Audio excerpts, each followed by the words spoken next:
ઘણા તો મને આઈને કહે છે કે શંકરભાઈ શેની ચૂંટણી છે? મને કે ડેરીની ચૂંટણી આવી છે. મને પૂછે કે ડેરીની ચૂંટણી છે? મેં કીધું ના, એને હજુ વાર છે. તો મને કે એજન્ડા એમને સમજણ જ નથી કે ડેરીની ચૂંટણી છે. મેં કીધું એના કારણે ડેરીમાં એક પણ ડિરેક્ટરમાં ફેરફાર ના થાય અને એક પણ વિષયની અંદર કોઈ ચિંતા, પણ માત્ર બીજા કોઈ એજન્ડા તો હોવા જોઈએ. હવે એમને બિચારાને કેવું શું?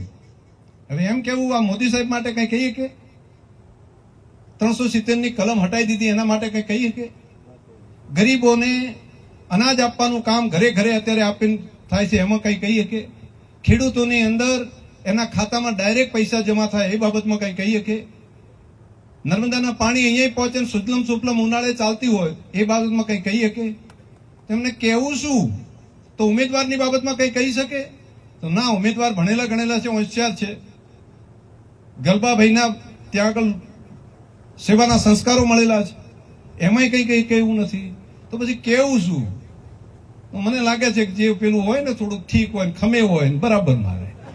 મને એમ છે ચલો બરાબર છે, તેમાં મને એમાં કઈ જીવરાજબા વાંધો નથી. અને હું તો કઉ છું કે આમને એમ ચાલુ રહે સારું. આ અઠવાડિયામાં સમજણ પડી ગઈ છે અને હવે અઠવાડિયું હજુ આમને ચાલવા દો તો જિલ્લો શું જવાબ આપે છે તમે બેઠા બેઠા જુઓ. એક અઠવાડિયાની અંદર ધ્યાનમાં આવ્યું છે, આપણે ત્યાં આગળ ચૂપચાપ બેઠા બેઠા આપણે શાંતિથી આંભળે જવાનું ને એ બરાબર છે. એ ટ્રેક આ જ સાચો છે એમને કહેવાય. આ ટ્રેક ઉપર જ ચાલો, એના કારણે જ ખબર પડે.